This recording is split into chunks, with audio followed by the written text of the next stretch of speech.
50 రోజుల్లో ఏపీలో ఎల్లో మూక చేసిన అరాచకాలను దేశమంతా ఈరోజు చూసింది. పచ్చమూకల దమనకాండను ఢిల్లీ వేదికగా అన్ని పార్టీలు ఖండించాయి. రెడ్ బుక్ రాజ్యాంగం అమలులో ఉన్న ఏపీలో దాడులు, దౌర్జన్యాలు, హత్యలు, అత్యాచారాలు, విధ్వంసాలు ఎన్ని జరిగినా ఏ వ్యవస్థ స్పందించదు. ఇలాంటి ఆటవిక పాలనలో జరిగిన 31 హత్యలు, 300కు పైగా హత్యాయత్నాలు, 35 ఆత్మహత్యలు అన్నింటినీ ఫోటోల రూపంలో దేశం మొత్తం చూసేలా చేసింది వైఎస్ఆర్సీపీ. రెడ్ బుక్ రాజ్యాంగం చూసి దేశమే ఉలిక్కిపడింది. చంద్రబాబు ఆటవిక పాలనపై ధర్మాగ్రహ జ్వాల పెల్లుబికింది. ఏపీలో ఎల్లో టెర్రరిజాన్ని దేశమంతా ఖండించింది. నడి రోడ్డుపై అత్యంత క్రూరంగా, అత్యంత పాశవికంగా రషీద్ను నరికి చంపిన దృశ్యాలు యావత్ దేశాన్నే ఉలిక్కిపడేలా చేశాయి.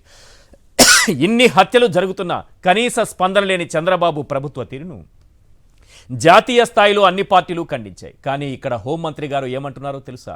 రాష్ట్రానికి పరిశ్రమలు రాకుండా చేయటానికే ఢిల్లీలో ధర్నాలు చేస్తున్నారట. మేడం గారు, నట్టనడి వీధిలో నరికి చంపితే పరిశ్రమలు పరిగెత్తుకొస్తాయా? అభం శుభం తెలియని చిన్నారులపై అత్యాచారాలు జరుగుతుంటే పరిశ్రమలు పరిగెత్తుకొస్తాయా? ప్రభుత్వ ప్రైవేటు ఆస్తులను పచ్చమూకలు ధ్వంసం చేస్తుంటే పరిశ్రమలు పరిగెత్తుకొస్తాయా? రెడ్ బుక్ రాజ్యాంగాన్ని అమలు చేస్తున్నామని హోర్డింగులు పెట్టి మరీ ప్రకటించుకుంటే పరిశ్రమలు పరిగెత్తుకుని వస్తాయా? ఎన్ని హత్యలు జరిగినా, ఎన్ని అత్యాచారాలు జరిగినా పోలీసు వ్యవస్థ చేతులు కట్టుకుని కూర్చుంటే పరిశ్రమలు పరిగెత్తుకుని వస్తాయా? చంద్రబాబు కోసం కాకుండా బాధిత కుటుంబాల వైపు, అభం శుభం తెలియని చిన్నారుల వైపు, జీవితాలను కోల్పోతున్న మహిళల వైపు నిలబడి మాట్లాడండి మేడం. పోనీ ఈ దారుణాలేవీ జరగలేదని మీరు చెప్పగలరా? చెప్పలేరు. మీరే కాదు, ముఖ్యమంత్రి కానీ ఉప ముఖ్యమంత్రి కానీ సమాధానం చెప్పలేరు. వాటికి సమాధానం చెప్పడం కాదు, ప్రజలు అడుగుతున్న ఈ 10 ప్రశ్నలకైనా సమాధానం చెప్పండి. క్వశ్చన్ నెంబర్ 1, ఏపీలో ఎల్లో టెర్రరిజాన్ని దేశమంతా ముక్త కంఠంతో ఖండించిన బాబులో చలనం లేదు. ఈ ఆటవిక పాలన ఆగేదన్నాడు.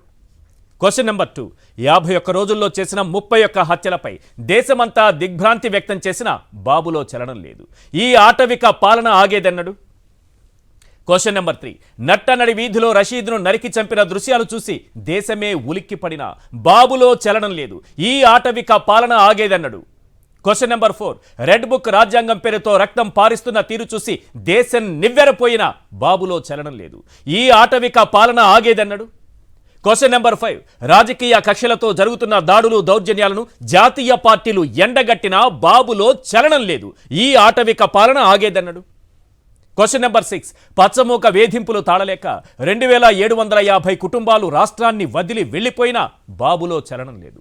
ఈ ఆటవిక పాలన ఆగేదన్నాడు.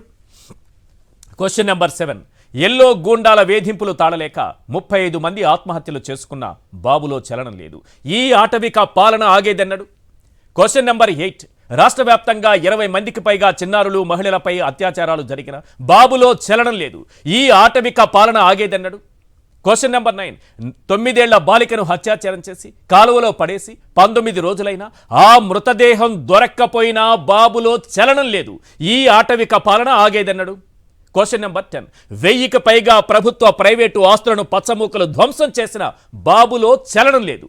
ఈ ఆటవిక పాలన ఆగేదన్నాడు. ప్రజలు అడుగుతున్న ఈ 10 ప్రశ్నలకు చంద్రబాబు సమాధానం చెప్పాలి. దేశం మొత్తం కూడా ఈరోజు ఈ రాష్ట్రంలో జరుగుతున్నటువంటి అరాచకమైనటువంటి, ఆటవికమైనటువంటి పాలన ఏ రకంగా సాగుతోంది, ఎన్ని హత్యలు చేస్తున్నారు, ఎన్ని దాడులు చేస్తున్నారు, ఎన్ని దౌర్జన్యాలు చేస్తున్నారు, ఎన్ని అత్యాచారాలు ఈ రాష్ట్రంలో జరిగాయి, చంద్రబాబు ప్రభుత్వం అధికారంలోకి వచ్చిన తర్వాత, చంద్రబాబు పార్టీ వచ్చిన తర్వాత జరుగుతున్నటువంటి ఈ అకృత్యాలు ఏ రకంగా ఏ స్థాయిలో ఉన్నాయో దేశం మొత్తం కూడా చూసింది. అదే సమయంలో జాతీయ స్థాయిలో అనేక పార్టీలు చంద్రబాబు తీరుపైన, ఆయన పాలనపైన, ఆటవిక పాలనపైన క్వశ్చన్ చేశాయి. ఇది టెర్రరిజమే, ఇది టెర్రరిజం, రాజకీయ పార్టీలు నడిపేటటువంటి టెర్రరిజమే అని అనేక పార్టీలు మాట్లాడాయి. ఈరోజు ఎస్పీ కావచ్చు, ఏఐఏడీఎంకే కావచ్చు, టీఎంసీ కావచ్చు, ఐయుఎంఎల్ కావచ్చు, శివసేన కావచ్చు, రాజకీయ పార్టీలన్నీ వచ్చి ఆ దృశ్యాలు చూసి, ఆ ఫోటోలు చూసి చలించిపోయాయి. ఇలాంటి పాలన, ఇలాంటి ఆటవిక పాలన, ఇలాంటి రెడ్ బుక్ రాజ్యాంగం ఏ రాష్ట్రంలోనూ ఈ దేశంలో లేదని అందరూ ముక్తకంఠంతో చెప్పారు. జగన్మోహన్ రెడ్డి గారు చేస్తున్నటువంటి ఈ పోరాటానికి మద్దతుగా ఉంటామని కూడా చెప్పారు. రైట్, ఒక్కొక్క పార్టీ ఏం మాట్లాడిందో ఒక్కసారి స్క్రీన్ పైన చూద్దాం. Today they are in power, tomorrow we could come into power. Yesterday we were in power. But when we were in power, We have never propagated such kind of behavior. We have never encouraged people to take vengeance like this. We have never encouraged assaults. We have never encouraged private property being vandalized. We have never encouraged government property to be vandalized. We have never encouraged killings. और bulldozer का जो culture democracy में आया है, हम समाजवादी लोग कभी स्वीकार नहीं कर सकते हैं। आखिरकार इन सरकार ये कर करके क्या मैसेज देना चाहती है? सरकार क्या डराना चाहती है? लोग खुशी से जुड़ें, डर के न जुड़ें। लोकतंत्र की जीत तभी होगी या अच्छा मुख्यमंत्री वही माना जाएगा जो डराए नहीं, और जो डराने वाले लोग हैं वो बहुत दिन सत्ता में नहीं रहते हैं। डराने वाले लोग सत्ता से बाहर जाते हैं। और मैं धन्यवाद देना चाहता हूं जगन और उनके पार्टी के वर्कर्स के, जो हिम्मत से, जो इन कठिन परिस्थितियों में भी अपने नेता के साथ हैं। और मैं देख रहा हूं कि जगन जहां नेता हैं लेकिन वो अपने वर्कर के बीच में हैं। जो नेता वर्कर रहता है वो नेता हमेशा बना रहता है। आज वर्कर्स के लिए लड़ रहे हैं, यही वर्कर्स हैं जो कल आपको लड़ करके वहां पर दोबारा पहुंचाएंगे। This kind of atrocities are taking place. The political party, when they are taking their, even though it's law and order state subject, but they are raising the parliament, but government is not giving the any importance to that. Because every ruler, whoever coming as a king, and our duty is to protect the lives and the belongings of the every citizen. That is duty of the any government. But what action is taking? That is why the all young generation, they are affected because of this kind of government that is going on. Therefore, whatever Jagan has taken an initiative to highlight about the state government's right here, and also to show that let the central government are aware what is going on state, the same way we are requesting the central government has to take action this kind of atrocities whichever is taking here Andhra Pradesh and Tamil Nadu. Jagan जी को समर्थन देने के लिए और महाराष्ट्र से शिवसेना प्रमुख उद्धव ठाकरे जी ने मुझे खास कहा है, चाहे पॉलिटिकल पार्टी का कार्यकर्ता कोई भी हो, सरकारें आती है, सरकारें चली जाती है, लेकिन जिस तरह से मैं ये चित्र देख रहा हूँ आंध्र प्रदेश में, सिर्फ 40 दिनों में पूरे आंध्र प्रदेश में खून की नदियां बह रही हैं। ये पॉलिटिकल रिवेंज की जो भाषा और एक्शन है, ये देश के लिए खतरा है। अगर इस देश के गृह मंत्री है, गृह मंत्रालय है दिल्ली में, तो स्पेशल टीम आंध्र प्रदेश में भेजकर जो ब्रूटल अटैक कार्यकर्ताओं के ऊपर हुए हैं उनकी इंडिपेंडेंट इंक्वायरी होनी चाहिए। और ये सिचुएशन ऐसी है जो मैं देख रहा हूँ, ये सरकार को एक दिन भी सत्ता पे रहने का अधिकार नहीं है। आंध्र प्रदेश में कोई कानून व्यवस्था नहीं है। अब हमारी जितनी ताकत है, हम आपका आवाज उठाते रहेंगे और जगन जी के साथ रहेंगे। Thank you very much. ఇక్కడికి వచ్చిన ప్రతి పార్టీ లీడరు, ప్రతి సోదరుడు, ప్రతి స్నేహితుడు, ప్రతి అక్క చెల్లెమ్మకు మనస్ఫూర్తిగా హృదయపూర్వకంగా కృతజ్ఞతలు ఒకవైపున తెలుపుతూ, మరోవైపున రాలేకపోయినా సంఘీభావం తెలుపుతూ తోడుగా ఉన్న రాష్ట్ర వ్యాప్తంగా ఉన్న నా ప్రతి అక్క చెల్లెమ్మకు, అన్న తమ్ముడికి, సోదరుడికి, స్నేహితుడికి, అవ్వకు, తాతకు అందరికీ కూడా మనసారా కూడా కృతజ్ఞతలు తెలుపుతూ, ఈరోజు ఇక్కడికి వచ్చి జరిగిన వాస్తవాలను తెలుసుకుని, జరిగిన వాస్తవాల మీద వాళ్ళ అభిప్రాయాలు కూడా బహిర్గతం చేస్తూ, జరిగిన వాస్తవాల మీద మనకు సంఘీభావం తెలిపిన ప్రతి పార్టీకి కూడా వాళ్ళ నాయకులకు కూడా అందరికీ కూడా మనసారా కృతజ్ఞతలు తెలుపుతున్నాను. మనందరి తరపున, వైఎస్ఆర్ కాంగ్రెస్ పార్టీ తరపున. అదేవిధంగా ఇక్కడికి వచ్చిన ప్రతి మీడియా హౌస్కి కూడా, ప్రతి జర్నలిస్టుకు కూడా, వాళ్ళందరికీ కూడా ఇక్కడ జరుగుతూ ఉన్న, ఆంధ్ర రాష్ట్రంలో జరుగుతూ ఉన్న వాస్తవాలను తెలుసుకుని ఇక్కడికి వచ్చినందువల్ల తెలుసుకున్నారు కాబట్టి వాళ్ళు కూడా జరుగుతూ ఉన్న హేయమైన పనుల మీద వాళ్ళు కూడా గలం విప్పాలని వాళ్ళందరినీ కూడా విన్నవిస్తూ ఇక్కడికి వచ్చినందుకు వారికి కూడా మనస్ఫూర్తిగా కృతజ్ఞతలు తెలుపుకుంటూ మరొక్కసారి అందరికీ చేతులు జోడించి పేరు పేరున కృతజ్ఞతలు తెలుపుకుంటూ.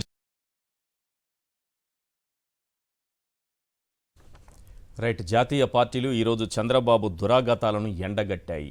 దేశం మొత్తం కూడా చూసింది. ఈరోజు జాతీయ మీడియా లైవ్ ఇచ్చింది, అందరూ కూడా చూశారు. 50 రోజుల్లో ఎల్లో మూక చంద్రబాబు పాలనలో ఏం చేసిందనేది దేశం మొత్తం కూడా చూసింది. 31 హత్యలు, 300కు పైగా హత్యాయత్నాలు, 35 ఆత్మహత్యలు. ఏంటిది రాష్ట్రం? అసలు ఏం పాలన ఇది? ఇది ఆటవిక పాలన? ఈ దారుణ మారణకాండ ఆగదాయిక? అందుకే దేశం మొత్తం వినేలా, దేశం మొత్తం చూసేలా జగన్మోహన్ రెడ్డి గారు ఈరోజు ఒక కార్యక్రమాన్ని తీసుకున్నారు. అయితే హోంమంత్రి అనిత గారు పాపం చాలా ఆవేశపడిపోయారు. మేడం గారు ఏమంటారంటే, ఈ విధంగా ఎగ్జిబిషన్ పెడితే పెట్టుబడులు రావట. మేడం గారు, పెట్టుబడులు రావా?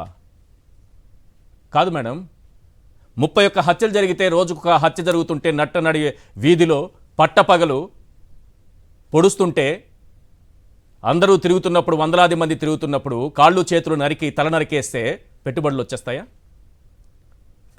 చిన్న చిన్న బిడ్డలు, మహిళలు, వీళ్ళపైన అత్యాచారాలు జరుగుతుంటే, రోజుకు 1-2 జరుగుతూ ఉంటే పెట్టుబడులు తరలొచ్చేస్తాయా? 35 మంది ఆత్మహత్యలు చేసుకున్నారు, 35 కంపెనీలు తరలొస్తాయా? ఆలోచించండి మేడం. పైగా మీరు హోంమంత్రి గారు వీటిపైన, ఈరోజు జరిగినటువంటి ఈ దారుణాలపైన దేశం మొత్తం మాట్లాడుతున్నప్పుడు బాధితుల వైపు నిలబడతామని ఒక మాట మాట్లాడరు మీరు. పైగా జగన్మోహన్ రెడ్డి అనేక సార్లు, అంటే మగవాళ్ళు కాబట్టి గౌరవం ఎవరేమో, మగవాళ్ళ గౌరవం ఉండదేమో మన రాజ్యాంగంలో, జగన్ జగన్ అని మాట్లాడతారు. ఓకే, మీ స్థాయి హోంమంత్రి స్థాయి కాబట్టి, ఆయన మాజీ ముఖ్యమంత్రి కాబట్టి జగన్ అనే మాట్లాడొచ్చేమో, నాకు తెలియదు. బట్ ఏమైనా మాట్లాడండి మీరు. జగన్ అనేక సార్లు ఢిల్లీకి వెళ్ళారంటప్పుడు ₹1 కూడా మోడీ నుంచి తీసుకురాలేదట. 10,461 కోట్లు 2014 నుంచి 19 వరకు మీరు అధికారంలో ఉండి ఈ రాష్ట్రానికి అధికారికంగా హక్కుగా రావాల్సినటువంటి రెవెన్యూ లోటును సాధించిన ఏకైక నాయకుడు జగన్మోహన్ రెడ్డి. చంద్రబాబు నాయుడు గారు చేతులెత్తేశారు. 29 సార్లు నేను మోడీని కలిశాను, ఆయన ₹1 కూడా ఇవ్వలేదు, మోసం చేశారని జగన్మోహన్ రెడ్డి గారు సాధించారు. 10,461 కోట్లు, ఏం పైసా తీసుకురాలేదట. అప్పులు ఇప్పుడు మీరు తీసుకొచ్చింది అప్పు, అమరావతి మీద మీరు తీసుకొచ్చింది అప్పు. నేను చెప్తే నిన్న ఎవరో నమ్మలేదు, రామోజీ రాస్తే కానీ ఎవరికీ అర్థం కాదు. నేను చెప్తే తిడతారు, అరే నీకెందుకురా అది అప్పని నీకు చెప్పారా అని. మా రామోజీని రాశారు. రుణమే కానీ భారం కాదట. రుణమే భారం కాదట. ఆయనకు భారం కాకపోవచ్చు, రాష్ట్ర ప్రజలకు భారం కదా. 15,000 కోట్లు ఏదో మన కోసం మన చంద్రబాబు నాయుడు గారు కష్టపడి తీసుకొచ్చినట్టుగా పెద్దగా మాట్లాడుతున్నారు కదా. ఈరోజు 15,000 కోట్లు ఏ రాష్ట్రం మీద లేదు అప్పు. 46,000 కోట్లు డైరెక్ట్ ఫండ్స్ బీహార్కి. మనం సాధించింది ఇది ఒకటి, ఇది కూడా అప్పు. ఈ అప్పు నేను చెప్తే నమ్మలేదు నేను ఎవరు. ఈరోజు రామోజీరావు గారు రాశారు పేపర్లో. అప్పు కూడా 30 ఏళ్ళకి కాబట్టి పెద్ద కష్టమేం కాదట. అప్పటికి మీరుండరు, నేనుండను, ఈ ప్రపంచంలో ఎవరుంటారో ఎవరు పోతారో ఎవరికి తెలియదు. ఆ 30 ఏళ్ల తర్వాత వచ్చే ప్రభుత్వానికి భారం కాదా? ఇది భారం కాదా? పైగా రామోజీరావు సమర్థిస్తారు. ఎందుకు ఈ అబద్ధాలు? వస్తాను మేడం, ఇంకా చాలా విషయాలు ఉన్నాయి. లోకేష్ గారు ఈరోజు అద్భుతంగా చెప్పారు, చాలా అద్భుతంగా చెప్పారు తల్లికి వందనం కార్యక్రమం గురించి. పిల్లలందరికీ కూడా మేము ఇస్తాం, ప్రతి పిల్లవాడికి ఇస్తాం. బాగుందా? హ్యాపీగా ఉందా న్యూస్? మొన్న నేను చెప్పాను కదా ఎగ్గొట్టబోతున్నారు, వాళ్ళు ఇచ్చినటువంటి జీవో కాపీ కూడా చూపించాను కదా, ఎగ్గొట్టే ప్రయత్నం చేస్తున్నారని. సమాధానం చెప్పకుండా ఈరోజు వారు అసెంబ్లీలో మాట్లాడుతూ ఒక మాట అన్నారు, తప్పకుండా మేము పిల్లలందరికీ ఇస్తాం, కాకపోతే బాగా వినండి, కాకపోతే ఒక కమిటీ వేస్తాం, వచ్చే ఏడాదికి కమిటీ తేలుస్తుంది. తల్లికి వందనం పోయింది, పిల్లాడికి పంగనామం పెట్టేశారు, ఏడాది ఎగనామం పెట్టేశారు. ఇప్పుడు ఏడాది ఎగనామం. మొత్తం అన్ని విషయాలు డీటెయిల్డ్గా మాట్లాడుకుందాం. ఆటవిక పాలనపైన మనం మాట్లాడదాం. ఈరోజు జాతీయ పార్టీలు ఏ రకంగా స్పందించాయనే అంశంపైన, అలాగే ఏడాది ఎగనామం టైటిల్, ఏడాది ఎగనామం రాసి పెట్టుకోండి. ఈరోజు నుంచి కొత్త టైటిల్ ఏడాది ఎగనామం అనేటటువంటి కార్యక్రమం కూడా మనం మాట్లాడుకుందాం. చర్చలో పాల్గొంటున్నారు కేఎస్ ప్రసాద్ గారు, సీనియర్ అనలిస్ట్, రవిచంద్రారెడ్డి గారు, వైఎస్ఆర్సీపీ అధికార ప్రతినిధి, కోటంరాజు వెంకటేష్ శర్మ గారు, హైకోర్టు అడ్వకేట్. ముందుగా కేఎస్ ప్రసాద్ గారితో మాట్లాడారు. కేఎస్ ప్రసాద్ గారు, 51 రోజుల్లో 31 హత్యలు, రెడ్ బుక్ రాజ్యాంగం, 35 మంది ఆత్మహత్యలు, 2750 కుటుంబాలు రాష్ట్రాన్ని వదిలి వెళ్ళిపోవడం, రాష్ట్ర వ్యాప్తంగా 20 మందికి పైగా చిన్నారులు, మహిళలపై అత్యాచారాలు, 9 ఏళ్ల బాలికదైతే ఈ రోజు వరకు డెడ్ బాడీ తీసుకురాలేదు ఈ ప్రభుత్వం. మన హోమ్ మినిస్టర్ గారు చాలా గట్టిగా రియాక్ట్ అయ్యారు జగన్మోహన్ రెడ్డి గారి మీద, చాలా ఆవేశంగా మాట్లాడారు. కానీ మేడం గారికి ఇంత టైం దొరికింది జగన్మోహన్ రెడ్డి గారిని తిట్టడానికి, కానీ మేడం గారు ఈ ఫ్యామిలీని కూడా కనీసం సందర్శించలేదు, వాళ్ళ దగ్గరికి వెళ్ళలేదు, వాళ్ళకు ఓదార్పునివ్వలేదు. అదే సమయంలో రషీద్ అనే యువకుడిని చంపేశారు.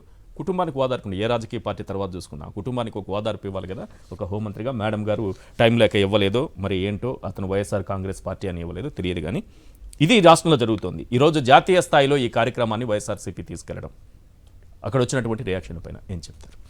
ముందుగా సాక్షి ప్రేక్షకులకు నమస్కారం అండి, అలాగే ప్యానల్లోని పెద్దలకి మీకు కూడా నమస్తే అండి. ఈశ్వర్ గారు, సమాజ్వాదీ పార్టీ, టీఎంసీ, ఉద్ధవ్ గారు శివసేన పార్టీ నుంచి, AIADMK and IMM party and Indian Muslim league పార్టీల నుంచి ప్రముఖులు వచ్చి సంఘీభావం ప్రకటిస్తుంటే, నాకైతే ఒక ప్రాంతీయ పార్టీ హోదాలో జగన్మోహన్ రెడ్డి గారు ఇవాళ ఢిల్లీ స్థాయిలో ఒక ప్రభంజనం క్రియేట్ చేస్తే, నాకు భవిష్యత్తులో ఒక విపి సింగ్ గారు కనబడుతున్నారు. ఎందుకంటే ప్రతి ఒక్కరికి ఒక ఐఎన్డీఏ కూటమిలో ఉన్న కాంగ్రెస్ మీద, ఎన్డీఏ కూటమిలో ఉన్న బీజేపీ మీద ఖచ్చితంగా కొంత ఆవేదన, ఆక్రందన ఉంది. బట్ ఒక ఆల్టర్నేటివ్ లేకుండా ఎంత బంగారం పల్లంకైనా ఒక గోడ చేరిక కావాలన్న ప్రాతిపదిక మీద చచ్చినట్టు వెళ్ళి ఒక కూటమిలో చేరుతున్న పరిస్థితి నుంచి ఒక రక్షకుడుగా నిలబడబోతున్నాడు అన్నది ఒక ప్రైమరీ ఇండికేషన్ ఉంది. ఎందుకంటే మీకు ఒకటి చెప్తాను, ఇవి ఇవాళ ముక్కుతూ మూలుగుతున్న 2 గవర్నమెంట్లు ఉన్నాయి. ఇప్పుడు ఐఎన్డీఏ కూటమి వచ్చి అధికారం సాధించి ఇదేం లేదు, ఇటు నుంచి టర్న్అవుట్ అయినా వాళ్ళు గవర్నమెంట్ అయితే ఫామ్ చేయలేరు. బట్ వేరస్ ఈ గవర్నమెంట్కి కానీ కొన్ని హ్యాండ్స్ డ్రాప్ అయితే ఖచ్చితంగా ఎవరు అన్నది ఒక హైపోథికల్ ఈక్వేషన్ వచ్చి ఒక మిడ్ టర్మ్ ఎలక్షన్ కనుక వస్తే ప్రత్యామ్నాయం పక్క చూడడానికి ఒక వెసులుబాటు ఇవాళ ఢిల్లీ వేదికగా క్రియేట్ చేయబడింది. ఒక జగన్మోహన్ రెడ్డి గారు అనే వ్యక్తి ఒంటరి అని ఎవరైనా అనుకోవచ్చు, ఏ కూటమిలో ఉండరు కదా, మరి ఆయనకి ఎట్లా మద్దతు? నేనే చెప్తున్నాను సార్, ఇప్పుడు విసికి వేసారిన వాళ్ళు విపి సింగ్ గారికి ఏమైనా కూటమి ఏర్పాటు చేసేటప్పుడు యునైటెడ్ ఫ్రంట్ అప్పుడు మీకు జ్ఞాపకం, మీకు ఒకటి గుర్తుంచుకోండి సార్, ఒక ఆల్టర్నేటివ్ ఎమర్జ్ అవుతున్నప్పుడు ఎవడు నాయకుడి కింద ఉద్భవిస్తాడు. We have never dreamt that PV Narasimha Rao గారు లాంటి గొప్ప వ్యక్తి, లేకపోతే మన్మోహన్ సింగ్ గారు లాంటి గొప్ప వ్యక్తి, విపి సింగ్ లాంటి వ్యక్తి ఒక ఆల్టర్నేటివ్ అంటే ప్రత్యామ్నాయాన్ని క్రియేట్ చేసే సామర్థ్యం దేశ స్థాయిలో ఉంటుందనేది దేశం ఎప్పుడు ఊహించలేదు. But it happened. సో మీకు ఈ దృశ్యాలు చూసాక అనిపించింది. ఎందుకంటే సార్ మీకు ఒకటి గుర్తుంచుకోండి, ఇవాళ అఖిలేష్ యాదవ్ గారు మాట్లాడిన దాన్ని మీరు నిశ్చితంగా గమనించగలిగితే, అలాగే ఏడీఎంకి నుంచి వచ్చిన డిప్యూటీ స్పీకర్ తమ్మిదొరై గారు మాట్లాడినవి 2 మీరు ప్రత్యక్షంగా గమనించండి.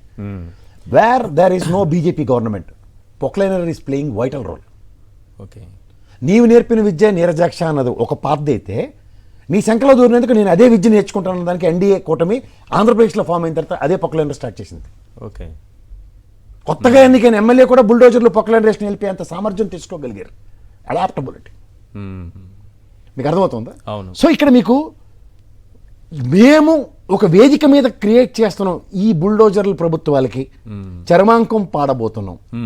ఇంకొక ఆల్టర్నేటివ్ లేక ఇంకొక కూటమిలో దూరవలసి వచ్చిన దౌర్భాగ్య స్థితి నుంచి ప్రాంతీయ పరిరక్షణ కోసం ఆవిర్భవించిన ప్రాంతీయ పార్టీల యొక్క సామర్థ్యం కనుక ప్రాంత స్థాయిలో ఇంకొకసారి పునరావృతం అయితే ఒక వేదిక క్రియేట్ చేయడం is a matter of fact అని చూపించగలిగాడు. ఓకే, ఇవాళ బొట్టుకాటికి పెట్టి ఎవరిని పిలిచిన ఉదంతం ఉండదు. సంఘీభావం స్వచ్ఛందంగా ప్రకటించి, ఎందుకంటే ఇవాళ ఫెడరల్ సిస్టంలో ఒక జాతీయ నాయకుడి కన్నా స్థాయి పెద్దదిగా చూపించుకోగలిగినంత పోట్రైజేషన్ ఇవాళ జరిగింది జగన్మోహన్ రెడ్డి గారికి. ఒక సాధారణంగా చెప్తుంటారు, నువ్వు ముందున్నా నేను నడుస్తాను వెనకాలనే ఒక పిలుపుకి ఆమర దూరంలో ఉన్నాడు ఆయన. అవును, మీరు అన్నట్టుగా ఎస్పీ లాంటి పార్టీ, తృణమూల కాంగ్రెస్, ఏఐడిఎంకే అన్ని జాతీయ పార్టీలు ఏ స్థాయిలో ఉన్న వాళ్ళ, శివసేన. ఇక్కడ మీకు ఒకటి చెప్తున్నాను సార్, అంటే మనం కాదు, ఇక్కడ రవిచంద్రారెడ్డి గారు అయితే ఢిల్లీలో ప్రత్యక్షంగా చూశారు. చూశారు.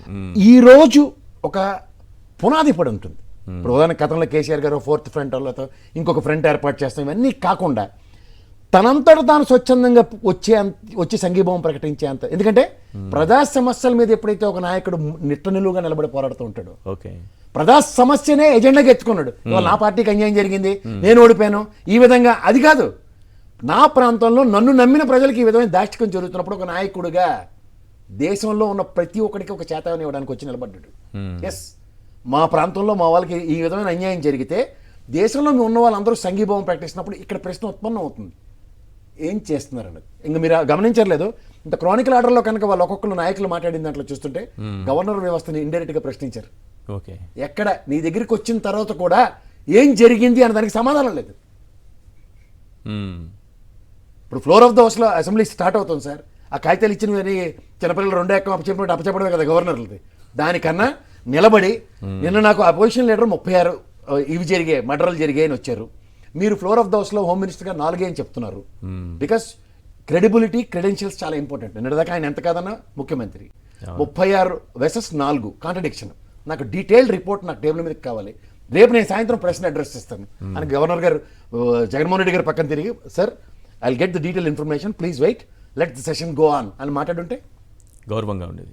అంటే ఎప్పుడో, కానీ అందరికీ చట్టాలు మారిపోవాలి, రాజ్యాంగ విధానాలు మారిపోవాలి, ప్రభుత్వ కార్యకలాపాలు ఈ విధంగా కాకుండా ఒక డిఫరెంట్ పందాలో మేము చేయడానికి వచ్చామని చెప్తారు. కానీ ఇది తిరుగుతుందా మీద ప్రశ్నించడానికి ఎవరికి ఓపిక ఉండదు. అండ్ మోర్, ఇవాళ మీకు జాతీయ స్థాయిలో ప్రతి రాష్ట్రంలో, ఇప్పుడు డిఎంకే మాట్లాడుతూ తమ్మిదొరై గారు, తమిళనాడులో కూడా ఈ దాష్టికాలు జరుగుతున్నాయి. బట్ ఇది ఢిల్లీ వేదికగా వాళ్ళు ఎప్పుడు ముందుకు రాలే. Correct. But this time super, Jaganmohan Reddy గారు అనే వ్యక్తి ప్లాట్ఫామ్ క్రియేట్ చేశాడు. ఎస్, రేపు నీకే కష్టం వచ్చినా నేను వస్తాను. ఒక ప్రాంత పరిరక్షణ కోసం ఏర్పడిన ఒక ప్రాంతీయ పార్టీ ప్రాంతంలో జరుగుతున్న విఘాతాలని దేశ స్థాయిలో తీసుకెళ్ళకపోతే, ఎందుకంటే నిన్న ఫ్లోర్ ఆఫ్ ద పార్లమెంట్లో మాట్లాడుతూ టీఎంసీ లీడర్ మాట్లాడుతూ అదర్ దాన్ బీజేపీలో ఏ ప్రాంతంలో ఉన్న ఆ నాయకుల పట్ల వివక్షే నరేంద్ర మోడీ గారి ప్రభుత్వానికి. వివక్ష నాయకుడి మీద కాకుండా ఆ ప్రాంతం మీద, ఆయన మీద ఆధారపడిన ప్రతి ఒక్కరి మీద చూపిస్తున్నారు. When these things are happening, దీనికి ఒక దగ్గర ఎక్కడో దగ్గర ఆ మొనాటమీ బ్రేక్ అవ్వాలంటే, ఒక కోalition గవర్నమెంట్లో ఉన్నప్పుడు, ఇండిపెండెంట్గా 303 స్థానాలు ఉన్నప్పుడు కూడా ప్రతిసారి ఆంధ్రప్రదేశ్ మీద వివక్షే. మీరు ఇవాళ మీకు చెప్తున్నాను, 14,000 కోట్లు డివిజన్, మనకేంటి విభజన హామీల్లో ఉన్న 14,000 కోట్లు లోటు బడ్జెట్ ఇచ్చి రాష్ట్ర ఫంక్షనింగ్ స్టార్ట్ అయ్యేదానికి 5 సంవత్సరాలు చంద్రబాబు నాయుడు గారు ఎన్డీఏ కూటమిలో రాలేదు. ఆ 14,000కి మూలుగుతో 10,441 కోట్లు జగన్మోహన్ రెడ్డి గారు తెచ్చినప్పుడు రాష్ట్రం పట్ల చిత్తశుద్ధి ఉన్న వాళ్ళకి నచ్చరు. అవును, మేడం గారు అంటున్నారు రూపాయి తీసుకురాలేదని. నేను అదే చెప్తున్నాను సార్. ఇప్పుడు మీకు ఒకటి చెప్తున్నాను, ఇవాళ మీరు అసెంబ్లీ సెక్షన్స్ కనుక నిశ్చితంగా గమనించగలిగితే వాళ్ళు మాట్లాడుతున్న విధానం కానీ, వాళ్ళు ప్రదర్శిస్తున్న భావాలు, మీకు ఒకటి చెప్తున్నా, ఒక ముఖ్యమంత్రి గారు చంద్రబాబు నాయుడు గారు నిలబడి ఇవాళ ఒక ప్రెజెంటేషన్ ఇస్తూ లెక్కర దాంట్లో 3,600 కోట్లు ఎంత అవినీతి జరిగిందని మాట్లాడుతుంటే, బీజేపీ నుంచి విష్ణుకుమార్ రాజు ప్రోవోకింగ్తో ఎస్ అది 30,000 కోట్ల పైచీలకి జరిగింది, అది ఎలా చెప్తారని మాట్లాడుతున్నాడు. అంటే మధ్యలో 0 ఎక్కువ ఇంకో అడ్జస్ట్ చేసేస్తున్నాడు. ఆయనకి అన్నం తిన్న వాళ్ళంతా ఓటు చేశారు కాబట్టి ఆయన అలా అదే మాట్లాడారు. చెప్తున్నాను, వాళ్ళు ఎన్డీఏ భావజాలం చూడండి. 40% ఓటు వేసిన వాళ్ళు ఎవరైతే ఉన్నారో, ఉదాహరణకి సంక్షేమ పథకాలు అందుకున్న వాళ్ళే రెసిప్రోకేట్ యాటిట్యూడ్ తీసుకున్నారు. కడుపుకి అన్నం పెడుతున్న ప్రభుత్వం అంటే వాళ్ళకి 80 కోట్ల మందికి రేషన్ బియ్యం ఇస్తున్నాడు, అథెంటికేట్గా చెప్తే వాళ్ళకి ప్రభుత్వాలు ఇచ్చేయాలి. ఇక్కడ ప్రజల పక్షాన్ని నిలబడి ప్రజలకు సంక్షేమం అందిస్తుంటే ప్రభుత్వాలు ఇవ్వకూడదు, ఓట్లు వేయకూడదు. ఇది ఎక్కడ ద్వంద్వనీతి అండి? ఇదేనా రాజ్యాంగం మనకిస్తుంది? ఓటు హక్కు ఒక స్వతంత్ర ప్రతిపత్తి కలిగిన ఒక వ్యక్తికి తను ఓటు హక్కు వినియోగించుకునే హక్కు ఉన్నప్పుడు ఆయన్ని నియంత్రించడానికి ఈ ఎన్డీఏ పడుతున్న కూటమి చేస్తున్న దుష్ట కార్యక్రమాలను ఒకసారి ప్రజలకు అవగతం చేసుకోమనండి. ఇవి అసెంబ్లీలో చర్చనీయాంశాలా? అంటే ఆశకే అంత లేదు, దురాశ దుఃఖానికి చీటని అవగతం కూడా లేదా? 164 స్థానాలు ఇచ్చారు, దగ్గర ఎంత పర్సెంటేజ్ ఓటు బ్యాంక్ ఇచ్చారో అందరికి 60% దగ్గర వాళ్ళకి ఓటు బ్యాంక్ ఇచ్చాను వాళ్ళే క్లెయిమ్ చేసుకుంటే ఇంకానా దేనికోసం? పోనీ ఓ సెషన్ స్టార్ట్ అయిన దగ్గర నుంచి పోనీ ఈ 40-50 రోజుల ఈ పాలన దీంట్లో 34 రోజుల దగ్గర ఫంక్షనింగ్ దగ్గర 36 హత్యలకి జవాబుదారీతనం ఏది? అభంశోభం తెలియని పిల్లల మీద జరుగుతున్న దాష్టికాలకి జవాబుదారీతనం ఏదండి? ఇవేమైనా ఉంటో ఎస్ ఈ లా అండ్ ఆర్డర్ అది రాజకీయ హత్య కాకపోవచ్చు, అది పాయింట్. అదే సార్, రాజకీయ హత్య కాకపోయినా ఆంధ్రప్రదేశ్ రాష్ట్రంలో ఒక వ్యక్తి మీద జరిగిన దాడికి లా అండ్ ఆర్డర్ ప్రాబ్లం కదా. నాకు స్వేచ్ఛ ఉందా మిమ్మల్ని తండానికి పక్కన తండానికి? ఎవరిస్తారు నాకు డిస్కషన్స్? చట్టాన్ని తన చేతిలోకి తీసుకోవడం తప్పన్న ప్రాథమిక సూత్రం కూడా లా అండ్ ఆర్డర్లో ఫస్ట్ ఫండమెంటల్ డిబేట్ అవుతుంటే ఇది ఎక్కడ దౌర్జన్యాలండి? ఈ దౌర్జన్యాలు దాష్టికాలకి భావావేశం అని ఒక ఇన్వర్టెడ్ కామర్స్ లో పెట్టి మాట్లాడుతుంటే క్షణికావేశం అన్న దానికి ఈ రోజు దాకా జవాబుదారితనం లేదు. క్షణికావేశాలు నెలల తరబడి ఉంటాయా, వారాల తరబడి ఉంటాయా? ఏంటిది? ఇది ఎక్కడో దగ్గర చర్మాంకం పడాలి కదా. అమ్మ పెట్టబడితో అడుగు తిననే అవుతుంది. మీరు చేయరు, గవర్నర్ రెస్పాండ్ అవ్వడు, మరి జాతీయ స్థాయిలో కాకుండా ఇంకా చేస్తారు. దీనికి పెట్టుబడులతో ముడిపెడతారా? పెట్టుబడులు నిక్కచ్చిగా మీరు పెట్టుబడులు గత ప్రభుత్వాల్లో 3 CA సమిట్లు పెట్టి తీసుకొచ్చిన దాంట్లో గ్రాసిమ్లాట్ యూనిట్ వైఎస్ఆర్సీపీ గవర్నమెంట్లో ఎవరి కోసం రాలే. నిజమైన ఒప్పందాలు, నిక్కచ్చైన ఒప్పందాలు ఉంటే అవి ఖచ్చితంగా ఏదో విధంగా గ్రౌండ్ అవుతాయి. The pride of Andhra Pradesh. తాత్కాలిక గాయాలతో మాత్రం శాశ్వత ప్రయోజనాలు నిరోధిస్తాం అనుకుంటే ఇవాళ జగన్మోహన్ రెడ్డి గారు చేసిన పని అయితే దీనికి శాశ్వత పరిష్కారం పట్ల ఒక బాట క్రియేట్ చేశాడు. దీంతో పాటు పక్క రాష్ట్రాలకు కూడా ఏ ప్రాంతీయ పార్టీలు వివక్షకు గురవుతున్న వాళ్ళందరినీ ఒక ఏకతాటి మీద ఒక వేదిక తీసుకొచ్చి ఇవాళ ప్రశ్నించబడుతుంటే సంయుక్త గలానికి వేదిక క్రియేట్ చేశాడు. సంయుక్తంగా గలం వినిపిస్తే రేపటి నుంచి మిగిలిన రాష్ట్రాల దాచికాలు అవుతాయో చూడండి.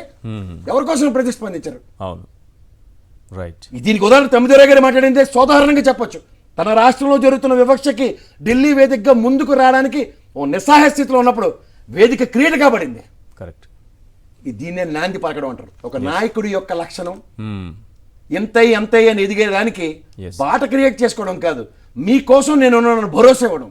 అదే జగన్మోహన్ రెడ్డి గారి యొక్క ఇండివిజువల్ క్రెడిబిలిటీ. రైట్. దాని somebody holds and individual credibility. దాని క్రెడిబిలిటీ ఎలా అవుతుందంటే with vibrations just like flowers and fragrances లా మొత్తం రైట్ వికసిస్తుంది. కోటంరాజు గారు, ఇప్పుడు మీరు కూడా ఆ కార్యక్రమంలో పాల్గొన్నారు. దేశం మొత్తం కూడా చూసింది. మొత్తం ఫోటో సెషన్ మొత్తం కూడా అక్కడ పెట్టినటువంటి ఎగ్జిబిషన్లో పెట్టినటువంటి ఫోటోలు చూశారు.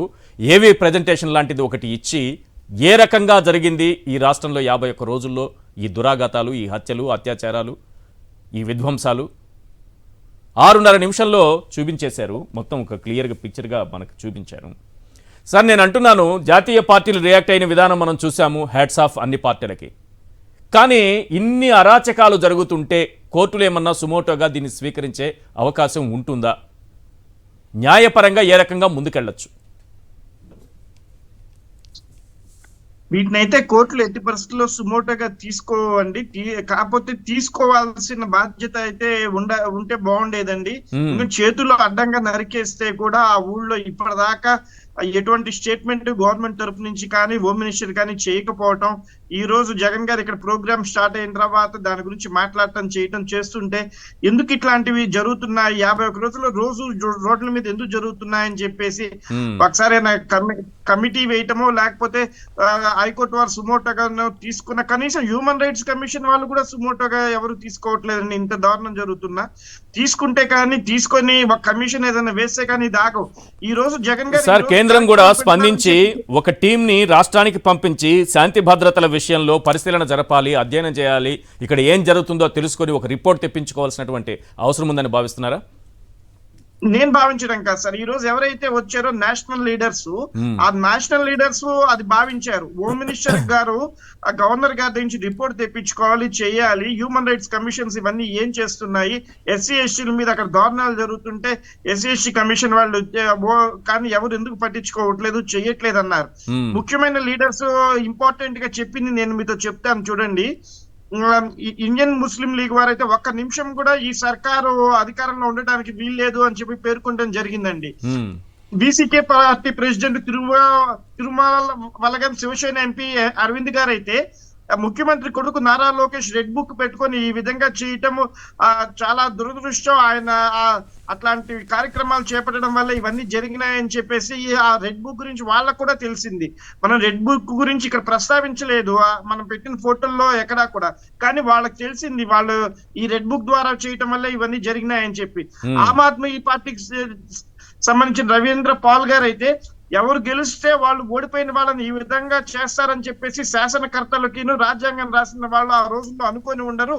అట్లా చేయటం అనేది చాలా దురదృష్టము. ఇట్లాంటి దాడులు చేసే వాళ్ళ మీద దాడి కేసులు పెట్టడం కాదు, వీళ్ళ మీద దేశ కుట్ర కేసులు పెట్టి వీళ్ళని జైల్లో ఉంచాలి అని చెప్పేసి వారు పేర్కొనడం జరిగిందండి.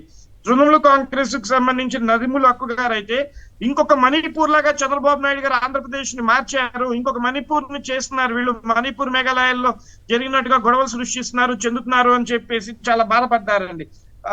ఏఐడిఎంకే సంబంధించిన తమ్మిదురై గారు అయితే ఈ విధంగా దాడులు చేస్తూ ఉంటే కేంద్రం కనీసం స్పందించకపోవడం కానివ్వండి, ముఖ్యమంత్రి కానీ ఎవరు కూడా స్టేట్మెంట్లు ఇవ్వకపోవడం, ఇవన్నీ గమనిస్తూ ఉంటే రాష్ట్రం ఎక్కడికి వెళ్ళిపోతుంది? ఆ రాష్ట్రంలో మీరు వైఎస్ఆర్సీపీ పార్టీ వాళ్ళు అడిగినట్టుగా ఇమ్మీడియట్ గా కూడా రాష్ట్రపతి పరిపాలన విధించాలి అక్కడ అని చెప్పి పేర్కొనటం జరిగిందండి. వీళ్ళందరూ కూడా ప్రజాస్వామ్యంలో ఉండటానికి చోటు లేని వాళ్ళు. ఈ పార్టీలు గెలిచిన వాళ్ళు ప్రజాస్వామ్యాన్ని గెలిపించడానికి, కాపాడటానికే, ప్రజాస్వామ్యాన్ని పరిరక్షించడానికి ఎన్నుకున్నారే తప్ప ప్రజలు ఒకళ్ళ మీద ఒకళ్ళు దాడులు చేసుకోవటానికి కాదు అని చెప్పేసి కూడా అఖిలేష్ యాదవ్ గారు కానీ ఈ రోజు ఈ పోరాటం తీసుకోవడం, ఈ నిరసన కార్యక్రమం తీసుకోవడం, ఈ ధర్నా కార్యక్రమాన్ని తీసుకోవడం ఒక రకంగా వైఎస్ఆర్సీపీ జాతీయ స్థాయిలో మొత్తం తెలుగుదేశం పాలనలో నడుస్తున్నటువంటి అరాచకాలన్నింటినీ దేశం మొత్తం వినిపించేలా చేయడంలో సక్సెస్ అయ్యారనుకోవచ్చా? 100% సక్సెస్ అయ్యారు అనుకోవచ్చండి. మనము వినిపించడం ఈ రోజు కార్యక్రమం పెట్టాం, కానీ వీటి గురించి ఆల్రెడీ వాళ్ళందరికీ తెలిసే ఉంది. దీన్ని ఇంకొకసారి మనం వాళ్ళకి గుర్తు చేసిన వాళ్ళం అయ్యాము. ప్రజాక్షేత్రంలో జగన్ గారు పోరాటం చేస్తూ అట్లాగే ఈ రోజు ఢిల్లీలో కూడా అందరి నాయకులు కూడా దీని దృష్టిలో మాకు ఉంది. దీని గురించి మేము ఆల్రెడీ పార్లమెంటరీ కమిటీ భేటీ స్పీకర్ గారితో జరిగినప్పుడు కూడా విజయసాయి రెడ్డి గారు కానీ, మిథున్ రెడ్డి గారు కానీ ఈ టాపిక్ గురించి చెప్పారు. మాకు ఇది అవగాహన ఉంది, మేము కూడా ఈ సభల్లో అడుగుదాం అనుకుంటున్నాము అని చెప్పి వారు కూడా పేర్కొనడం జరిగింది. అంటే వీళ్ళు చేసే దుష్పరిమాణాలు కానీ, దాడులు కానీ, హత్యలు కానీ మొత్తం దేశం మొత్తమే కాకుండా ప్రపంచం మొత్తం చాటి చెప్పేలా చంద్రబాబు నాయుడు గారు చేశారు. మరి హోమ్ మినిస్టర్ గారు అన్నట్టుగా నిజంగానే పెట్టుబడులు ఎందుకు వస్తాయండి? అంటే వీళ్ళు ఈ విధంగా ప్రవర్తిస్తుంటే, చెందుతుంటే ఎవరు వచ్చి పెట్టుబడులు పెడతారంటే ఎవరు పెట్టుబడులు పెట్టరు. వీళ్ళు ఇట్లా 15,000 కోట్ల అప్పులు తీసుకొచ్చి ఆ 15,000 కోట్లలో కమిషన్లు కొట్టేసి అమరావతి నిర్మించడానికి, చేయడానికి వాడుకోవటానికే తప్ప ఒక గ్రాంట్ కూడా ప్రభుత్వం నుంచి తీసుకురాలేకపోయారు. ఏమీ కూడా చేయలేకపోయారు. అదే చూడండి, ఆంధ్రజ్యోతి పేపర్ ఏపీ హ్యాపీ అని పెట్టేసింది సార్. వాళ్ళు హ్యాపీగా ఉన్నారంట, యజమాని హ్యాపీగా ఉన్నారంట, ఏపీ హ్యాపీ అట. ఎందుకంటే ఏం రాలేదు, పోలవరానికి 0 ఆయన హ్యాపీ, వెనుకబడిన జిల్లాలకు 0 ఆయన హ్యాపీ, అమరావతికి గ్రాంట్ 0 ఆయన హ్యాపీ, ఏ ప్రాజెక్టుకు రాలేదు నిధులు, అందుకే హ్యాపీగా ఉన్నారంట ఆయన. ఏపీ హ్యాపీ, వారి హ్యాపీ, మనం అందరికీ హ్యాపీ. ఇంత దుర్మార్గమైనటువంటి పత్రికలు ఉంటే ఏం చేయాలి ఈ రాష్ట్రంలో? అన్ని పార్టీలను దాదాపు 10 పార్టీల పైన వచ్చారు. అందరూ కూడా మొత్తం కూడా ఇండియన్ ఛానల్స్ అన్ని కూడా, నేషనల్ ఛానల్స్ అన్ని కూడా దీన్ని లైవ్ చేశారు. జగన్ గారితో ఇంటర్వ్యూలు తీసుకున్నారు అక్కడికి. అంతేకాకుండా వేరే ధర్నాలు చేసి వెళ్లే ప్రజలు వాళ్ళు ఇట్లాంటి ధర్నా మేము ఎప్పుడు ఇక్కడ చూడలేదు. జంతర్ మంతర్ లో ఏదన్నా అది జరిగింది, అన్యాయం జరిగిందని చెప్పి వస్తారే తప్ప ఒక గత ప్రభుత్వం వచ్చి ఈ ప్రభుత్వంలో వాళ్ళు ఇట్లా చేస్తున్నారు, గెలిచిన తర్వాత ఇంత అరాచకమైన ప్రభుత్వం పరిపాలన 51 రోజులు జరిగిందా? జంతర్ మంతర్ లో ఇట్లాంటి ధర్నా ఇదే ఫస్ట్ సార్ అంటండి జరగడం. ఏ రాష్ట్రంలో కూడా ఇట్లా ఓడిపోయిన వాళ్ళు మీద గెలిచిన వాళ్ళు దాడులు చేయడం జరగలేదంటే వాళ్ళందరూ కూడా చాలా ఆశ్చర్యపోయారండి. ఈ రోజు ఆ ఫోటోలు అవన్నీ అక్కడ చూస్తే, అక్కడ ఆల్రెడీ సిఆర్పిఎఫ్ వాళ్ళు కూడా చూసి ఏంటి ఇంత దారుణంగా జరిగినాయా అని చెప్పి పోలీసు వాళ్ళు కూడా ఆశ్చర్యపోవడం ఈ రోజు అక్కడ చూసామండి మనం. రైట్. రవిచంద్రారెడ్డి గారు, మీరు ఈరోజు తీసుకున్నటువంటి కార్యక్రమం దేశం మొత్తం వినాలి, దేశం మొత్తం చూడాలి, దీన్ని ఖండించాలి అని, కానీ హోంమంత్రి గారు రియాక్ట్ అయిన విధానం కూడా మీరు చూశారు. ఈశ్వర్ గారు నమస్కారం. ఏం చెప్తారు? సార్ ఈశ్వర్ గారు నమస్కారం. మీకు ప్యానలిస్ట్ అయిన కేఎస్ ప్రసాద్ గారికి, కోటరాజ్ శర్మ గారికి, సాక్షి ప్రేక్షకులందరూ నమస్కారం. సార్ ఈరోజు ఢిల్లీ వేదికగా జంతర్ మంతర్లో ఏదైతే ధర్నా జరిగిందో, ఇక్కడికి ఎవరైతే నేషనల్ మీడియా వాళ్ళు వచ్చారో, రాజకీయ నాయకులు అంటే కొన్ని రాజకీయ పక్షాలు వచ్చి ఉండవచ్చు, కొన్ని రాజకీయ పక్షాలు రాకపో ఉండొచ్చు, కానీ నేషనల్ మీడియా బీబీసీతో సహా ఎవరైతే మీడియా ప్రతినిధులు వచ్చారో వాళ్ళు ఈ భయంకరమైన వీడియో విజువల్స్ కానీ లేకపోతే ఫోటో ఎగ్జిబిషన్ పోస్టర్స్ రూపంలో ఏదైతే డిస్ప్లే చేసామో వాటిని చూసి నిర్ఘాంతపోవడంతో పాటు ఒకంత భయాందోళనకు లోనయ్యారు. What is happening in Andhra Pradesh? Chandrababu is saying that AP is happy. కాబట్టి అసలు ఏం జరుగుతుంది, దేశం ముందు ఎందుకు దాస్తున్నారు? మణిపూర్లో లాగా ఏదైతే సంఘటనలు, మణిపూర్లో హింసాత్మకమైన సంఘటనలు జరిగాయో ఇంకొక మణిపూర్ లాగా ఆంధ్రప్రదేశ్ని తయారు చేసే కార్యక్రమం ఏదైనా చేస్తున్నారా? ఇంత తొందరగా ప్రతిపక్ష నాయకుడిగా ఉన్న జగన్మోహన్ రెడ్డి గారు కానీ, వైఎస్ఆర్సీపీ కానీ ఎందుకు రోడ్లు ఎక్కాల్సిన అవసరం వచ్చింది? ముఖ్యంగా ఢిల్లీ వేదికగా ధర్నా చేయాల్సి వచ్చింది. ఏమైనా అధికార దాహమా? కాదే. మేము అనేది ఏంటంటే మీకు 5 సంవత్సరాలకి మ్యాండేట్ ఇచ్చారు. మీరు ఇచ్చిన మ్యాండేట్ని రాజ్యాంగబద్ధంగా Indian constitution doctor Babasaheb Ambedkar గారు ఇచ్చిన రాజ్యాంగం ప్రకారం మీకు ఇచ్చిన మ్యాండేట్ని మీరు ఇచ్చిన మేనిఫెస్టోని అమలు చేయడానికి ఉపయోగించాలి. కానీ నారా లోకేష్ అనే చంద్రబాబు నాయుడు తనయుడు ఏదైతే రెడ్ బుక్ అనేది చూపిస్తూ వచ్చాడో, యువగళం నుంచి అనేక ప్రజాగణం సభల్లో ఆ రెడ్ బుక్ చూపిస్తూ వచ్చాడో, this is blue print for vengeance, అంటే ప్రతీకారానికి బ్లూ ప్రింట్. ఏదైతే ఆ బుక్లో ఒక్కొక్కరు పేర్లు రాసుకుంటూ వచ్చారో, ఐఏఎస్ ఆఫీసర్ల పేర్లు, ఐపీఎస్ ఆఫీసర్ల పేర్లు, రాజకీయ పార్టీలకు సంబంధించి ముఖ్యంగా వైఎస్ఆర్సీపీ నాయకుల పేర్లు, కార్యకర్తల పేర్లు, గ్రామ స్థాయిలో మండల స్థాయిలో ఎవరి పేర్లు అయితే రాసుకున్నారో, సిస్టమేటిక్ కిల్లింగ్, ఖచ్చితంగా కక్షపూరితమైన ధోరణి. సార్ 4వ తేదీన పోలింగ్ అయిన కౌంటింగ్ అయిన మరుక్షణమే మొదలుపెట్టారు సార్ విధ్వంసం. భయాందోళనతో జనం 2700 కుటుంబాలు ఆంధ్రప్రదేశ్ నుంచి వలస వెళ్ళిపోయాయి. 590 ప్రైవేట్ ఆస్తులు ధ్వంసమయ్యాయి. 490కి పైచిలకు గవర్నమెంట్ ఆస్తులు ధ్వంసం. 31 మంది మొన్నటి రోజు మేము ధర్నా గురించి ఆలోచించిన రోజు, ఈ రోజుకు 35 మంది హత్య గావించబడ్డారు. దాంతోపాటు చిన్నపిల్లలు రేపు సంఘటనలు, కనీసం గేదెలను కూడా వదలట్లేదు. వీళ్ళ మానసిక దౌర్బల్యం ఏందో, ఆ చీప్ లిక్కర్ ఏమి ఇస్తున్నారో, వాళ్ళ మానసికంగా ఏ విధంగా తయారవుతున్నారో, ఆంధ్రప్రదేశ్లో జరుగుతున్న అత్యాచారాలు కానీ వింత పోకడలు కానీ ఒక చరిత్ర సృష్టిస్తుంది. ఇది ఆయన 4వసారి ముఖ్యమంత్రి అయిన చంద్రబాబు నాయుడు గారు చేస్తున్న పని. అంత మోజుంటే కొడుకుని రోజు ఆయనకు కావాల్సిన రీతిగా ముదిగారం చేయవచ్చు, కానీ రెడ్ బుక్ రాజ్యాంగాన్ని ఆంధ్రప్రదేశ్కి పరిచయం చేసి కక్ష తీర్చుకోండి మేము పైకి చెప్తుంటాం, మీరు హింస చేయకూడదు, కక్షకి ఇది సమయం కాదు, మనకి చాలా బాధ్యతలు ఉన్నాయని పద్ధతిగా చెప్తూ ఇస్త్రీ షర్టు ఇస్త్రీ ప్యాంట్ వేసుకొని చక్కగా శోభన్ బాబులా దూకొని చెప్పే కథలు మేము చెప్తుంటాం, మీరు చేసుకోమని చెప్పి పోలీసులకు ఇవ్వాల్సిన ఆర్డర్లు చూసి చూడనట్టు పొమ్మని ఆయన ఇస్తున్న సందేశమా? అచ్చెన్నాయుడు గారు చెప్పినట్టు పసుపు బిళ్ళ పెట్టుకుని వెళ్తే ఛాయ్ ఇచ్చి పనిచేయమని రెవెన్యూ యంత్రాంగాన్ని, వివిధ యంత్రాంగాల్ని, ప్రభుత్వ ఉద్యోగుల్ని బెదిరిస్తున్న తీరు కరెక్టా? కానీ మీరు దాంతోపాటు 35 మంది ఆత్మహత్యలు సార్. ఆత్మహత్యలకు పాల్పడే పరిస్థితి ఎప్పుడు వస్తుంది సార్? మీరు ఈ విధంగా వాళ్ళు ఏమైనా అప్పులు పాలయ్యారా? ఈ వేధింపులు తట్టుకోలేక భయభ్రాంతులు ఉన్నాయి సార్. వీధి గేట్లు వేసి ఉంటే వీధి గేట్లు పగలగొట్టి ఇంటి గేట్లు ధ్వంసం చేసి ఇంట్లోకి వెళ్ళి భర్తని భార్య ముందే నానా రకాలుగా హింసించి రాత్రంతా రోడ్లలో దింపి నారా లోకేష్ పోస్టర్ కి కాళ్ళు మొక్కించి షర్ట్ లేకుండా కూర్చోబెట్టి మోకాళ్ళ మీద, ఏంటి సార్ ఈ హింస ఏంటి? కాదు సార్, మరి పోలీసుల ముందే మాట్లాడుతున్నా కొన్నిసార్లు కనీసం 10 సార్లు న్యూజిలాండ్ లో పొడవడం గానీ ఆ స్టాబింగ్స్ ఏంటి? మీరు దౌర్జన్యాలు జరుగుతున్నప్పుడు చేతులు నరికే స్థల నరికేయడం ఏంటి? మీరు ఇవన్నీ జాతీయ స్థాయిలో తీసుకెళ్లి అందరికీ చూపిస్తే పెట్టుబడులు రావు అంటున్నారు. కనీసం ఇప్పటి వరకు రషీద్ కుటుంబాన్ని పరామర్శించడానికి కూడా సమయం లేని, అలాగే ముచ్చుమర్రి ఘటనలో ఇప్పటి వరకు డెడ్ బాడీ దొరకని ఆ బాలిక కుటుంబాన్ని పరామర్శించడానికి సమయం లేని హోంమంత్రి గారు చాలా సమయం తీసుకొని మిమ్మల్ని ప్రశ్నించారు. ఏం చెప్తారు? ఈరోజు మీరు అలాంటి కార్యక్రమం చేసి ఉండకూడదు అంటున్నారు. సార్, ఆంధ్రప్రదేశ్లో ఎల్లో మీడియా అనే ఒక మేకప్ మీడియా ఉంది.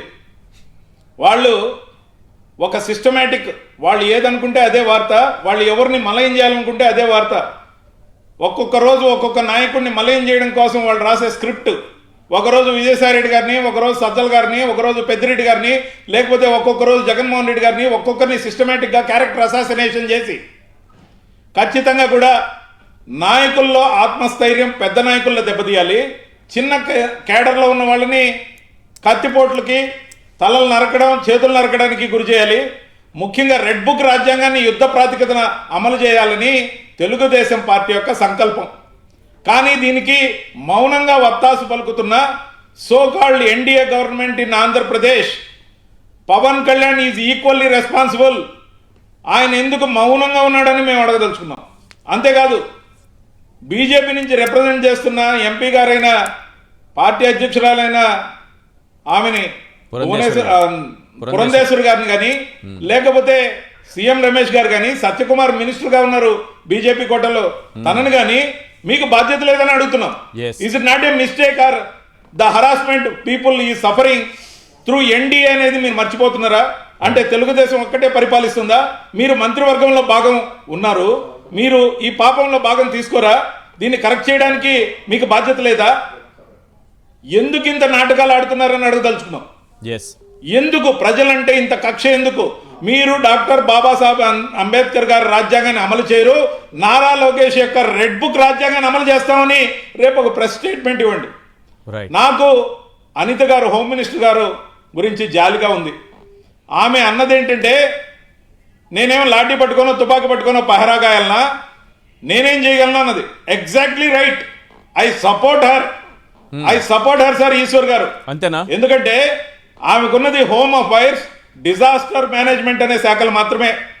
లా అండ్ ఆర్డర్ అనేది పూర్తిగా చంద్రబాబు నాయుడు గారి పోర్ట్ఫోలియో కింద ఉంది. మరి law and order Chandrababu Naidu గారి దగ్గర పెట్టుకొని లాలెస్నెస్ ని కంట్రోల్ చేయమని అనిత గారిని ఎలా అడుగుతాం సార్ మనం? కరెక్ట్గా. అనిత గారు పేరుకు హోమ్ మినిస్టర్. అవును, ఆమె పేరుకు హోమ్ మినిస్టర్. అందుకే ఆమెని నేను బ్లేమ్ చేయను, ఆమెను సపోర్ట్ చేస్తాను. ఇన్ఫాక్ట్ ఇది నారా లోకేష్ గారి కోసం నారా చంద్రబాబు నాయుడు గారు చేస్తున్న దుర్మార్గమైన చర్య. ఈ చర్యని ఖండించాల్సిన దానికి ఈ రోజు కొన్ని పార్టీలు వచ్చి ఉండొచ్చు, కొన్ని పార్టీలు వచ్చి ఉండకపోవచ్చు, కానీ ఇక్కడ రాజకీయాలకు అతీతంగా హ్యూమన్ రైట్స్ కమిషన్ ఒకటి ఉంది సార్ ఈ దేశానికి. అది సుమోటోగా ఈ కేసు తీసుకుని ఆంధ్రప్రదేశ్కి పరిశీలన నిమిత్తం ఒక కమిటీని పంపాల్సింది.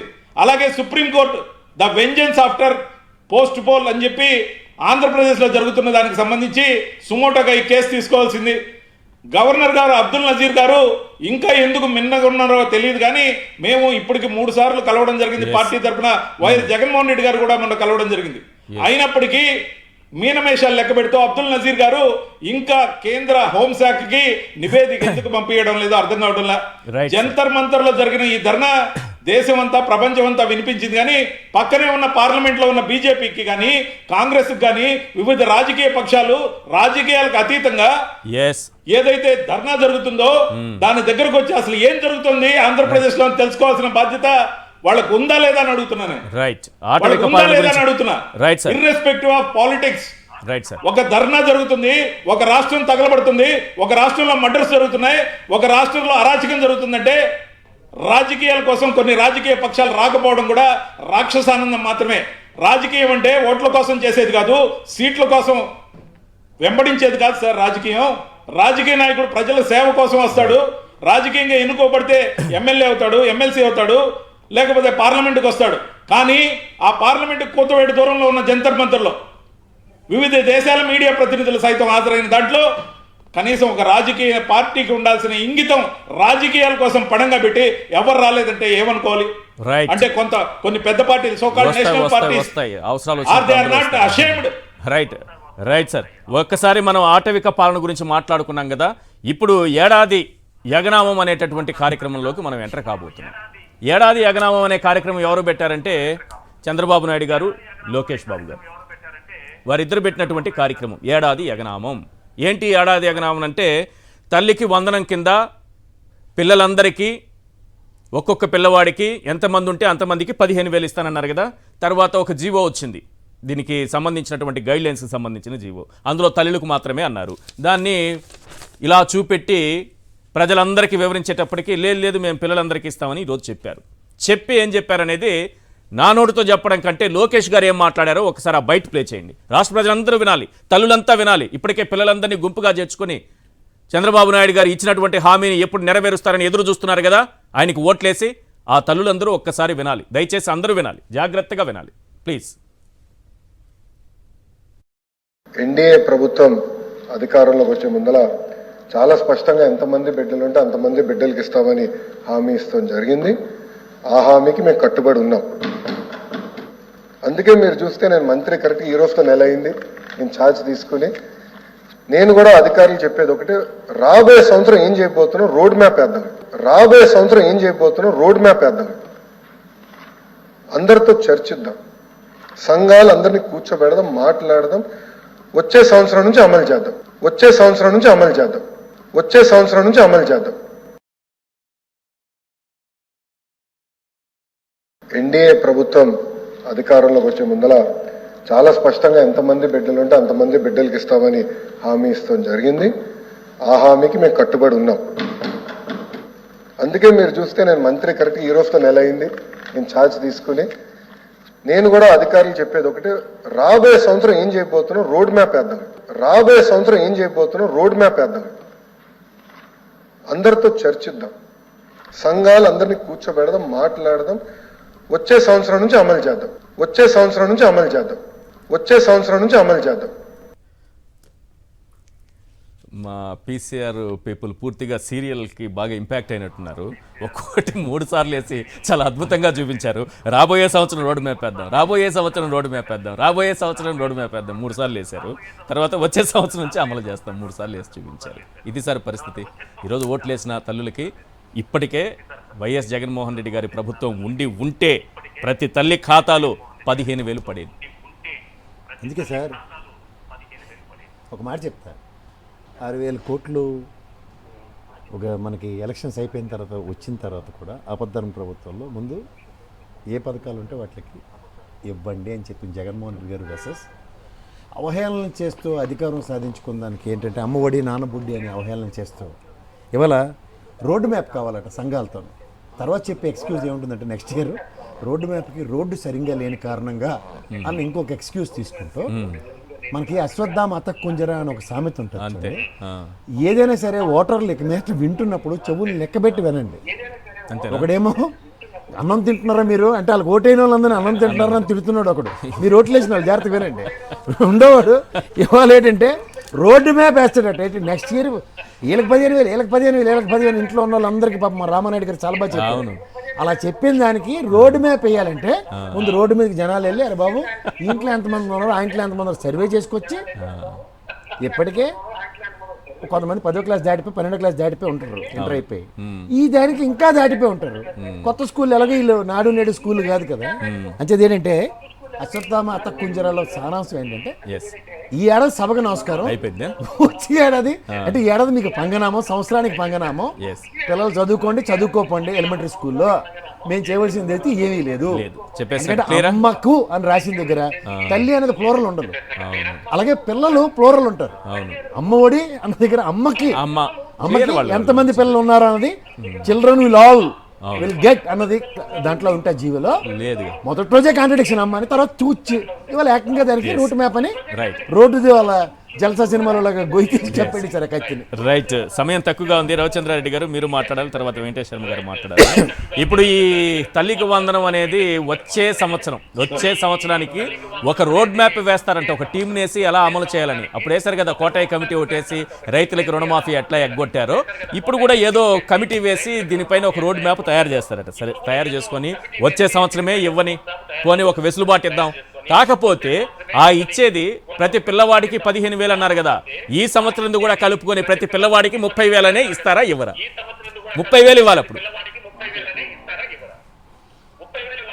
సార్ అబద్ధం చెప్పడానికే అది మాకే హక్కు అన్నట్టు చంద్రబాబు నాయుడు గారు కూటమి ప్రతినిధులు ఎవరైతే చెప్పారో అబద్ధపు హామీలు ఇచ్చి అమలు చేయడం సాధ్యం కాక అటక మీద పెట్టడానికి కారణాలు ఎత్తుక్కుంటున్నారు.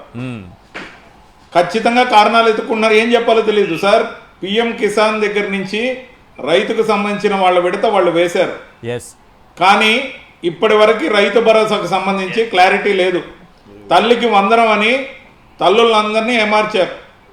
అంతేకాదు వాళ్ళు ఇప్పటికే వాలంటీర్లకి వ్యవస్థ ఇలాగే ఉంచుతాం, దీన్ని తీసే ప్రసక్తి లేదు, మీకు ఒక్కొక్కరికి 10,000 పెంచుతాను 5,000 సరిపోద్దని అబద్ధం అందంగా పార్సిల్ చేసి చెప్పారు.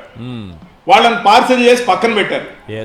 సార్ ఒక్కొక్క నెలలో కనీసం మొదటి 45 రోజుల్లోనే 3 అటక మీద పెట్టారు. అంతేకాదు మళ్ళీ రేషన్ డీలర్లు రంగప్రవేశం. సార్ మళ్ళీ రేషన్ డీలర్లు రంగప్రవేశం. మెల్లిగా ఒక్కొక్క పథకాన్ని అటకెక్కించడంతో పాటు ఆరోగ్యశ్రీని నిర్వీర్యం చేసే కార్యక్రమం మొదలుపెట్టారు. అంటే ప్రైవేటు వైద్యశాలలు ఏవైతే ఉన్నాయో వాటికి ఉపాధి కల్పించాలి. కార్యకర్తలకు పసుపు బిళ్ళ పెట్టుకుని పోతే రెవెన్యూ వాళ్ళు వివిధ ఆఫీసుల్లో వాళ్ళు గులాంగిరి చేయాలి. వాళ్ళు రేషన్ డీలర్ల ద్వారా వాళ్ళ పార్టీ కార్యకర్తలకు న్యాయం చేయాలి. ఉచితంగా ఇసుక అని చెప్పి 1,300కు పైగా అమ్ముతున్నారే, ఉచితం అంటే అమ్మటమా అని అడుగుతున్నాం. అంటే వాళ్ళ ఎమ్మెల్యేలకు ఉపాధి హామీ అని ముఖ్యంగా ఇసుక ద్వారా వాలంటీర్లకు పంగనామం, తల్లికి వందనం అని తల్లులందరికీ పంగనామం.